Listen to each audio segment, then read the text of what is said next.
Hey guys, Tanker here with another video. This time exploring a different side of Blitz. The question is, what premium tanks used to be like long time ago, like 4 to 5 years ago. Now we're coming up on 5th year anniversary of Blitz. Thought I would ask this question now and get your guys' response on it and show you what I know. And so here we have Ace in his Centennial, the great designed tank from Australia, with Spartacus Diablo from one of the oldest clan in the game, Triari. These two guys are tuned up. Spartacus in his MT25, which you already know I love. That was a small cameo by Mr. Diablo as he gets nuked by a sniping KV2 in the base, which ended his run very abruptly. But to get back to the topic, premium tanks used to be like the one is Ace driving. Simple, with a decent reload, decent pen, prints decent amount of credits, nothing outstanding, and very compatible to anything you can find in your own tech tree that's researchable. And main purpose of making credits and didn't come in a crates, although not in gold either, but mostly reasonable offers from $10 to anywhere in 20s, and which were closely related to tech trees, just like T34 Victory. Doesn't stand out, but still lovely to play. Has some good stats, has some bad stats. It's a combination of things, not just an idea transcribed on tissue paper and bam, another magical tank appears. So now the price has gone so high, like $50. For the last WZ 1 foot sale we had in the store, these type of tanks provide much disturbance to balance because half of the enemy team cannot pen its super angle plates, as this thing sits at point blank range to DPM you down. Those type of tanks weren't available to us back 5 years ago, and tanks like these Centennial were such a lovely drive, and a lot of our veterans of our community loved it, and nowadays we can't stand it. I'm sure if not for our clanmates and affiliates, most of us would have quit by now. Nowadays, even tier 10 tanks are sold, man, which were supposed to be researchable reward at the end of the line. But these tanks don't even make credits. No sir, they are called enriched. And the only selling point they have is that they provide some unique armor and gun experience. Like T22, which has insane magical armor with typical Russian medium gun and speed. At tier 10, this thing is impervious to heat shells. If you run into it, you will know how annoying it is. Even competitive teams hate facing it. Any mistake you make in T22, you can just walk away with it. Unlike, right here. Victory climbs the hill, I make a mistake, you die. A pretty simple situation, but this doesn't really pan out with if you have a T22. You can rush into a location, bounce your way there, and bounce your way out of it. Unique tanks like Chieftain, and soon to come in the crates near you, the tier 10 Badger, will be sold again, just with one advantage of being unique and enriched, which doesn't really make credits, remember. But you're allowed to play these in ratings and competitive games, even though other teams don't have the same access. And this is where we step towards the pay to win wall. Like once you cross it, you can never come back. I mean, the whole tier 8 is a big example of this power creep by premiums. They just end up tipping the balance scales and showing middle finger to those who wanted to win with their tech tree tanks. These are the reasons why people leave the game, and I know many personally who have left. Tomorrow, if this T-34 Victory comes on sale for gold even, it's no longer makes sense to buy a mediocre tank when we can just wait to get a different flavor of OP premiums this next week. I mean, good plays like this is the only way forward for a mediocre tank to perform well. But with these OP tanks, you can just go on a flank with mediums and decimate that place and then come back again, win it for your team. The thing is, I was hooked by this game at tier 5 to 7 because of the variety on tanks at offer. Some good, some bad, but researchable. Only job of premium tanks was to be profitable, to farm credits and climb another interested tech tree line you had in mind, not to be must have for tournaments or raiding battles. I miss that version of the game, and that's why these tanks remind me of those times. Just innocent premium tank in hands of a capable player, just making a good moves and winning the battle. In this case, my victory is gonna cross that line, and I am gonna get lucky quite enough times here.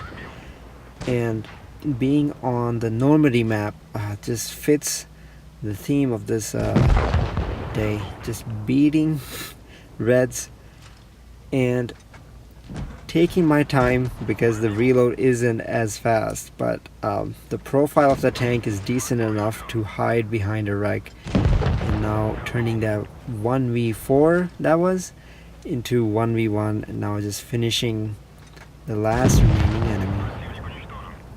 Now, the equipment you're running matters more than your skill put behind the equipment. That's where we start to drift away from the main points. Well, that battle was certainly lucky, but you can't deny that in a mediocre tank that is pretty good. You make few good plays, and the feeling that comes after is great. You made it happen. It was enjoyable. It was entertaining. Not because you stomped all over them, but because of your own skill level. I mean, but we're probably not gonna buy those type of tanks again because of what is present now. Which once once it's out there, it's out there. Once Dracula is sold, it's gonna ruin much more than just one battle, obviously. And another decent premium tank is this PZ4S in hands of Browns. I mean, earlier you saw me mess up on the hill, and Browns is holding down the top of the hill and allowing snipers to get in shots. He's making a good play, and it's enjoyable. We love that. I love that now. And unfortunately, he's gonna peek here and get done by the Hellcat. But they do go on to win that game, so happy ending. And another replay. This was sent to me by Sarge from SRT, our fellow Spartan, on Castilla, which is not so favorite map of one particular Spartan. And here it's actually pretty good battle on the usage of his tank and the skill set he portrays, the awareness you need to deal with the situation when you're on the middle Churchill on Castilla and you see 7 reds and your heavies are across the map or maybe sniping behind you, which is fun to deal with sometimes. But right here, Sarge is gonna make the best of the scenario and commit forward despite what he saw that happened to that Leo, I believe, which is why he's gonna get punished a little. Which that should happen. You make a mistake, you get punished. That's just, you make a mistake, and then you learn from it. So now he's switching his focus, but still not really leaving from the top, which is a questionable decision, but it works out for him. Even though he's gonna lose a few HP here and there, he's gonna go into hold down position, making his target, his profile less appearable to reds, and still put out consistent shots into the enemy. And now, being in a good position, he has a supportive medium sniping behind him at the TD corner, which is a good place in this scenario, so that 3001P saves him there. And now another 3001P, and they both, I think, shoot the gun of the dead Centennial. That is why he has survived this long, and with that low amount of health, he could have been high rolled with that German gun. So now 3v5 situation. I will change that to 2v5, and another good shot.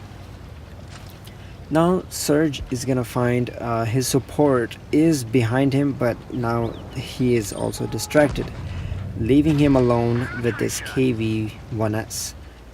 Just as you saw in the last battle, a good play, doesn't matter what tank you're in, a good play will always get you out of the scenario. No, not always, but most of the time. And there he perma-tracked it. The reload is good enough, and probably the crew skills of the KV-1S weren't good enough. And now he's up against 2 tank destroyers and 1 medium. Gets a clutch shot on the SU-100, turns him into like a one-shot category, and still controlling the top hill. This is a good position, but since they know where he is, it's quite easy to pre-aim at any spots. But SU is looking in completely wrong direction, and I mean, they had one guy to track, and he was on the hill. I don't know, why would you look at the bottom?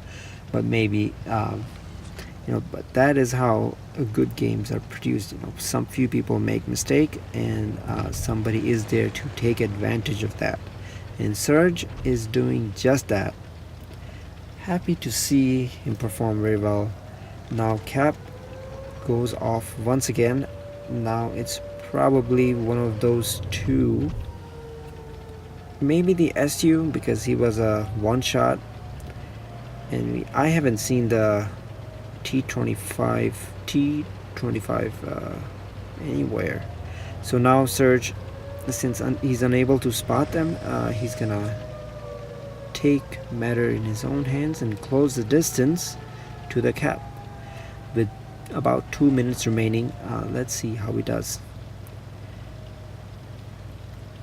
Plays, these games are still fun, because once you just map out a general play style of the tank you're playing, you can have a good time with it. And right here he approaches the Cap, unable to shut him down, gets a good bounce. A little bit luck goes good. And right here, I don't know why he goes, exposes his side, but doesn't get destroyed. Wins the game with 2.8k damage. Pretty respectable win. Main idea was just to remind you of the old time premium tanks and how much of that is changed now. I got the idea for this video from discussions on Discord, on the Blitz Discord server. And if you want to bounce around your ideas, feel free to check out Creators Club and have a chat. That's all for now, guys. This has been Tanker, and thank you for watching.